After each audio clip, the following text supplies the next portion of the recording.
தமிழ்நாட்டு அரசியல்ல இடைத்தேர்தல் என்றாலே இது ஒரு திருவிழா போல. எங்கு பார்த்தாலும் பணங்களாக கொட்டி கிடக்கின்ற ஒரு பெரிய நிகழ்வு போல, கொண்டாட்டங்கள் போல இந்த தேர்தலை மக்கள் அணுகிறத நாங்க பார்க்கிறோம். தேடி தேடி அலைகிறோம், எங்கேயாச்சும் ஒரு 10 பேர் இருப்பாங்களா அப்படின்னு. நமக்கான மொத்த வேலையும் திமுக தானே செய்யுது. அவங்க கூட்டி வச்சிருப்பாங்க, நம்ம போய் பேசிடுவோம். அவங்க கூட்டி வச்சிருப்பாங்க, நாங்க போய் பேசிடுவோம். வேற வழி இல்லை பாருங்க. ஊருக்கு ஊரு, எங்க ஊர்ல எல்லாம் பாத்தீங்கன்னா சாவு விழுந்த ஒரு 15 நாள் ஒரு கொட்டாயை போட்டு உட்காந்துருப்பாங்க. 3 சீட் விளையாண்டுக்கிட்டு, நல்லனா வந்து தம்மி கிம்மி விளையாண்டுக்கிட்டு உட்காந்துட்டு இருப்பாங்க 15 நாள் வரைக்கும். ஏன்னா அந்த இறந்து போனவங்க வீடு வந்து ரொம்ப யாருமே இல்லாதவங்க அப்படின்னு ஆயிடக்கூடாது, அதனால நாங்கெல்லாம் இருக்கிறோம் அப்படின்னு உட்கார்ந்துருப்பாங்க. அதாவது பரவாயில்ல, அது உறவுகளை நம்ம காட்டிக்கொள்வதற்கு, உணர்வுகளை பகிர்ந்து கொள்வதற்கு அந்த கொட்டாய் போட்டிருக்காங்க. இப்போ நமக்கு பகுதியில் போட்டிருக்காங்க பாருங்க. இந்த கொட்டாய்கள்லாம் உணர்வுகளை பகிர்ந்து கொள்வதற்கோ அல்லது உறவுகளை பற்றி பேசிக் கொள்வதற்கோ நாங்கள் இருக்கிறோம் என்ற நம்பிக்கைக்கோ இல்லை. அதிகபட்சம் 10ஆம் தேதி வரைக்கும் அந்த கொட்டாய் இருக்கும். அதற்கு பிறகு யாராவது அந்த பக்கம் வருவாங்களா அப்படின்னா வரமாட்டாங்க. யதார்த்தத்தை சிந்திச்சு பாருங்க. நான் பல தளங்கள்ல சொல்லிட்டு தான் இருக்கேன். வீடு வீடாக வந்து கணக்கு எடுக்கிறாங்க. உண்மையிலே எனக்கு இந்த காலையில இருந்து இந்த அன்னியூர் பக்கத்துல மதியத்துலேருந்து பார்க்கும்போது பாத்தீங்கன்னா ரொம்ப வருத்தமா இருக்கு. ஒரு 200 பெண்கள் கொடியை எடுத்துட்டு போறாங்க. அதுல முன்னாடி 4 பொறுப்பாளர். அதுலயும் வந்து ஜெயிக்க போவது யாரு, ஜெயிக்க போகுதுன்னு சொல்லுங்க, ஜெயிக்க போவது யாரு, உதயசூரியன் பாருங்கிறாங்க. வாயில கொஞ்சம் விளக்கெண்ணெய் ஊத்துங்க. அப்படிலாம் காலையில பல்லு விளக்கும் போது வேப்ப குச்சி போட்டு விளக்கலாம்னு சொல்லி ப்ரஷ், டூத் ப்ரஷ், பேஸ்ட் வச்சு விளக்கலாம்னு சொல்லி நாக்கு வலிக்கிறதுக்குன்னே ஒரு பட்டை இருக்கு. அதை வாங்கி சரட்டு சரட்டு சரட்டு சரட்டுன்னு வலிச்சாது விடுங்க. ஜெயிக்க போவது யாரு, உதயசூரியன் பார். இதை சொல்றதுக்கு 1000 ரூபாய் கொடுத்து கூட்டிட்டு வந்திருக்காங்க. இதுல வந்து காஞ்சிபுரத்துல இருந்தும் இளம்பிள்ளை, சேலம் இளம்பிள்ளையில இருந்து ஒரு கடையில இருந்து போன் அடிச்சாங்க. திமுக பல்க் ஆர்டர் போட்டிருக்காங்களான்னு 70 ரூபாய்க்கு தான் வாங்கியிருக்காங்க புடவை. ஆனா 700 ரூபாய் ஸ்டிக்கர் ஒட்டியிருக்கு அந்த புடவையில. அந்த புடவையும் வந்து கொண்டிருக்கு.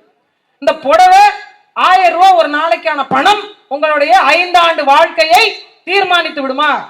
நான் அவங்களோட சாரசாரையாக போற பெண்களை பார்த்து கேட்கிறேன், உங்களுடைய ஓட்டு ஒரு சாராய வியாபாரிக்கா? அதுலயும் புதுசாக மரியாதைக்குரிய தமிழ்நாட்டினுடைய முதலமைச்சர் தீபாவளி போனஸாக, தீபாவளிக்கான புது வித மக்களுக்கான ஒரு பெரிய ஒரு அன்பளிப்பை கொடுக்க தயாரா இருக்கிறார். அது என்னன்னு கேட்டீங்கன்னா, நீங்க கோட்டர் வாங்க வேணாம், அது 155 ரூபாய். தீபாவளியின் சிறப்பு தொகுப்பாக மக்களுக்கு வழங்கப்படுவது ஒரு கட்டிங் கொடுத்துக்கிறாங்களாம் கடையில். இனிமே கட்டிங்னா இனிமே நமக்கு தமிழ்நாடு அரசு தீபாவளிக்கு எல்லா மக்களுக்கும் வழங்கக்கூடிய ஒரு மிகப்பெரிய ஆக சிறந்த ஒரு விஷயத்தை கொடுக்குறாங்க. ஏன்னா 50 ரூபாய் பாக்கெட் வாங்கி கள்ளசாராயம் குடிச்சு செத்து எனக்கு 10 லட்ச ரூபா செலவு வைக்கிறீங்க, அதனால 90 ரூபாய்க்கு நானே தர்றேன் அப்படின்னு யார் பேசுறது? தமிழ்நாட்டுடைய முதலமைச்சர். இன்னொரு பக்கம் ஏன் இந்த கொடியை தூக்கிட்டு போறவங்களுக்கு இது தெரியணும் பாருங்க, அதனால சொல்றேன். இன்னொரு பக்கம் ஐயா மரியாதைக்குரிய துரைமுருகன் அவர்கள் நீர்வளத்துறை அமைச்சரா இருக்கிறார்ல, அவர் ஒரு பக்கம் வந்து சொல்றாரு, ஏன் கள்ள சாராயத்தை குடிச்சாங்க தெரியுமா? சும்மா அப்படிலாம் கதை சொல்லாதீங்க. நாங்க ஊத்துற சாராயத்துல கிக்கு இல்லையா, டாஸ்மார்க்ல ஊத்துற சாராயத்துல கிக்கு குறைவாக இருப்பதினால் கள்ளச்சாராயத்தில் கூடுதலாக இருக்கிறது. எப்படி தெரியும் அவருக்கு? 2 லோட்டா உள்ள இறக்கி இருக்காரு போல தானே. இல்ல எப்படி தெரியும்? இதுல கிக்கு இருக்கு, இதுல கிக்கு இல்லைன்னு எப்படி தெரியும்? குடிச்சு பார்த்தா தானே தெரியும்.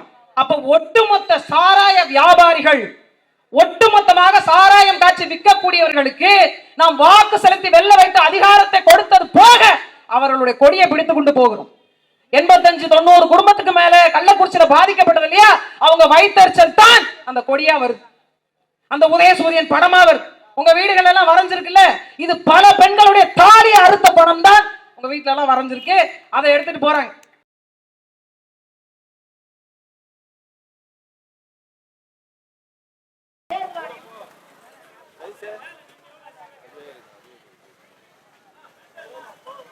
ஒரு பெண் வேட்பாளர் போட்டீங்கன்னா ஒரே ஒரு பெண் வேட்பாளர் நிக்கிறாங்க, ஓட்டு கேட்டு வர்றோம். நான் என்ன கேட்டேன், இந்த மாதிரி ஏதாவது மக்கள் பிரச்சனைக்காக கொட்டாய் போட்டு உட்கார்ந்துருக்காங்களான்னு கேட்டேன். நியாயமா இல்லையா? இது வரைக்கும் உங்க பிரச்சனை எதுக்காக இந்த மாதிரி கொட்டாய் போட்டு உட்கார்ந்து கணக்கு எடுத்துருக்காங்களா? வீடு வீடா வந்திருக்காங்களா? இதை கேட்டதுன்னா அவங்க தாங்க முடியும். அவ்வளவு ரோசமா இருந்தா அந்த இடத்துல வாழை மரம் பிடிங்கி போட்டு போங்க.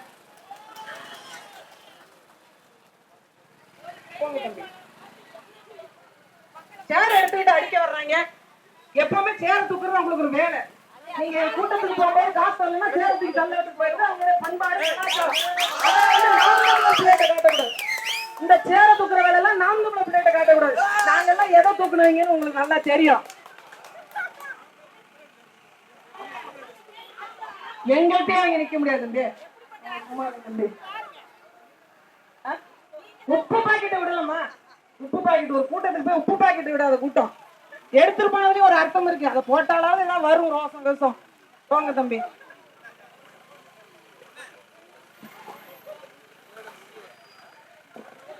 காவல்துறை பார்த்துட்டு தானே இருக்கு. இந்த காணொலிகள்லாம் மரியாதைக்குரிய காவல்துறை அவர்களே, இந்த காணொலி எடுத்து தயவு செஞ்சு தேர்தல் ஆணையத்துக்கு கொடுங்க. மரியாதைக்குரிய அன்னியூர் சிவா அவர்களை தகுதி நீக்க செய்யுங்க. வேட்பாளரை பரப்புரை செய்யவிடாம தடுக்கிறது. அன்னியூர் சிவா இருந்தா கூட எங்க மேல அவ்வளவு கோவம் வராதுன்னு சேர தூக்கிட்டு அடிக்க வர்றாங்க. நேத்து எனக்கு பெரிய சந்தேகம், இவர் யார்? அவருக்கு அங்காளி பங்காளியா? வாங்கின 500 ரூபாய்க்கு மேல கூறாண்டாடுற மாதிரி 500 ரூபாய் வாங்கினா 500 ரூபாய்க்குள்ள பேசுங்க தம்பி. 1000 ரூபாய்க்கு எல்லாம் பேசாதீங்க. அது வந்து ஓவர் ஆக்டிங்னு ஒதுக்கி வச்சிருவாங்க. பிறகு ஓவர் ஆக்டிங்னு 500 ரூபாய்க்கு பேசுங்க. இல்ல அது ஒரு கோட்டருக்கு பேசுங்க. அது ஒரு கோழி பிரியாணி அளவுக்கு சத்துள்ளதா பேசுங்க. சேர தூக்கிட்டு அடிக்க வேண்டாம். அவங்க 8 பேர் இருந்தாங்க, நம்ம ஒரு 200 பேர் இருந்தோம். அப்படியே போய் உட்காந்துட்டாங்க.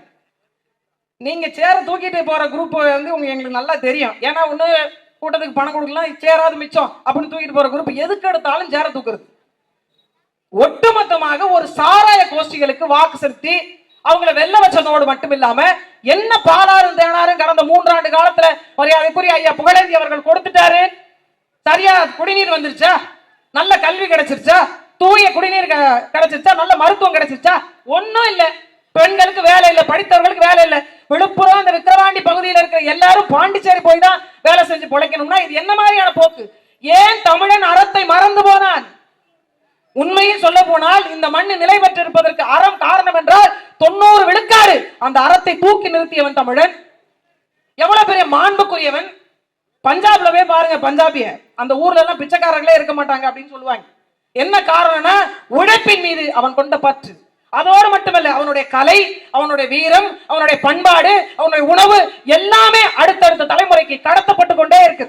ஆனா ஒரு முல்லை கொடிக்கு தேரை கொடுத்தவன், மயிலுக்கு போர்வை கொடுத்தவன், ஒரு அரண்மனை வாயில ஒரு மாடு வந்து தன்னுடைய கன்றை கொன்று விட்டார் உன்னுடைய மகன் என்று ஒரு மணி இசைத்ததுக்காக பெத்த மகனே, ஒத்த மகனே ஒன்றுக்கு விச்ச ஒரு தமிழ் மக்களுடைய வாரிசுகள் தான்.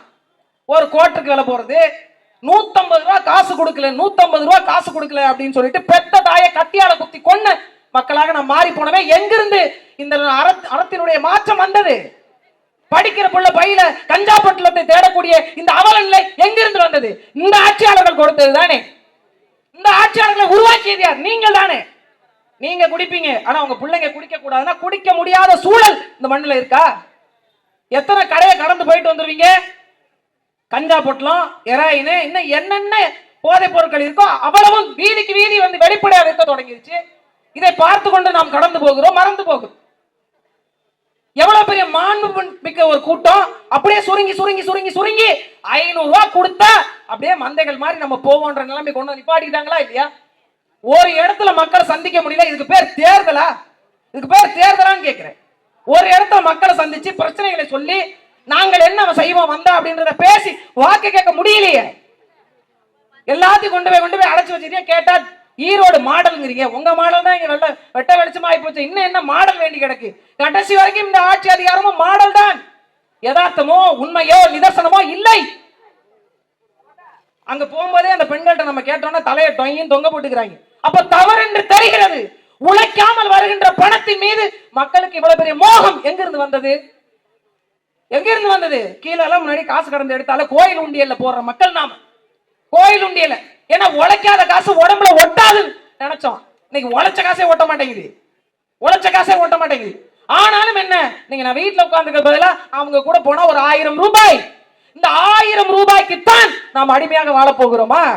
கடைசி வரை தண்ணிக்கு போராடணும், கடைசி வரை சாலைக்கு போராடணும், கடைசி வரை மின்விளக்குக்கு போராடணும், கடைசி வரை கல்விக்கு போராடணும், கடைசி வரை மருத்துவத்துக்கு போராடணும்.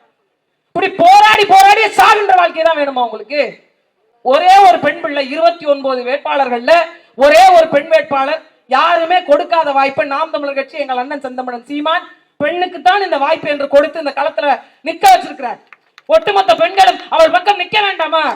ஒரு சாதாரண குடும்பத்து பிள்ளையும் சட்டமன்றத்துக்கு போக முடியும் என்பதை காண்பிப்பதற்கு அவள் கூட ஆதரவு தெரிவிக்க வேண்டாமா? என் வீட்டு பிள்ளைப்பாவ, என் வீட்டு பிள்ளை மாதிரியா இருக்கா, என் வீட்டு பிள்ளை, என் பிரச்சனை தெரிஞ்சவன், எனக்காக போராடுவான்ற நம்பிக்கை அவள் முகத்தை பார்த்து உங்களுக்கு வரலையா? எங்க அண்ணன் அண்ணியும் சிவா முகத்தை பார்த்தா தான் வருதா உங்களுக்கு? இந்த ஊர்ல எத்தனை இடத்துல தெருவிளக்கு எரியாம இருக்குன்னு தெரியுமா? எத்தனை இடத்துல குடிநீர் குழாயில தண்ணி வராம இருக்கு தெரியுமா? இவங்க வந்தோன்னே அப்படியே புரண்டுருமா விக்கிரவாண்டி? தலைகளை மாறிடுமா? வராத பைப்புல எல்லாம் தண்ணி வந்துருமா? சரியா சாலை போட்டு கொடுத்துருவாங்களா? என்ன மாறிடும்? 2 டாஸ்மார்க் இருக்கு, வந்தாருன்னா 3 ஆகும். வேற என்ன மாறும்? எதை தடுத்து நிறுத்துவாங்க? நிக்கிற வேட்பாளர்களே அபிநயா மட்டும்தான் நான் வந்தா விக்கிரவாண்டி மண்ல டாஸ்மார்க் இருக்காதுன்னு பேச ஒரே வேட்பாளர் அவர் மட்டும்தான். இந்த வாக்குறுதியை வேற எந்த வேட்பாளராவது கொடுப்பாங்களா? இப்ப வரைக்கும் நிலத்திற்கு பட்டா கிடையாது. வருமான வரி சான்றிதழ் வாங்க போனாலும் சரி, உங்களுக்கு என்ன மாதிரியான சான்றிதழ் வாங்க போனாலும் சரி, பணம் கொடுத்துத்தான், லஞ்சம் கொடுத்துத்தான் பெறணும். ஒட்டுமொத்தமாக நாம் வாழ்ந்து கொண்டிருக்க வாழ்க்கையை பற்றி ஒரு கணம் சிந்திச்சு பாரு. எப்படிப்பட்ட வாழ்க்கையை வாழ்றோம்? இதுக்கு பேர் ஜனநாயகம் வேற, இதுக்கு தேர்தல் வேற. இல்ல நடந்து போகும்போதெல்லாம் நாங்க பேசுறது வேற கூடாதான். பேசினா அதுக்கு ஒரு சண்டை, அதற்கு மோசமான வார்த்தைகள். அப்படி பேசுறாங்க திமுக காரங்க. அணிவகுத்து போறாங்க, கூட்டிட்டு போறாங்கல்ல, கூட போற நமக்கு ஒரு மனசாட்சி வேண்டாம்? என்ன போய் சொல்லுவீங்க? ஐயா ஸ்டாலின் என்ன செஞ்சாரு? பேருந்தில் பெண்களுக்கு இலவசம் அப்படின்னு நம்மளா நினைச்சுக்கிட்டோம். ஆனா அவங்க சொல்லிட்டாங்க ஓசி பஸ், போறவங்க எல்லாம் ஓசின்னு. ஐயா பொன்முடியா சொல்லிட்டாரு. இன்னொரு பக்கம் மாசம் பெண்களுக்கு 1000 ரூபாய், இதை வச்சு மொத்தமா முடிச்சு விட்டாங்க. மாதம் பெண்களுக்கு 1000 ரூபாய் எங்க இருந்து வருகிறது காசு? டாஸ்மார்க் நடத்தினா அதுல இருந்து வரும் 1000 ரூபாய். இந்த சாராய வித்த காசை தான் நீங்கள் வாங்க நினைக்கிறீர்களா? ஒரே ஒரு முறை ஒரு ஆட்சி மாற்றத்தை பாருங்க. நாங்கள் 14 ஆண்டு காலம் பேசுறோம்ல, என்ன பேசுறாங்க இந்த பிள்ளைங்க வந்தா என்ன செய்வாங்கன்னு பார்ப்போமாவது. இந்த 2 ஆண்டை கொடுத்து பாருங்க.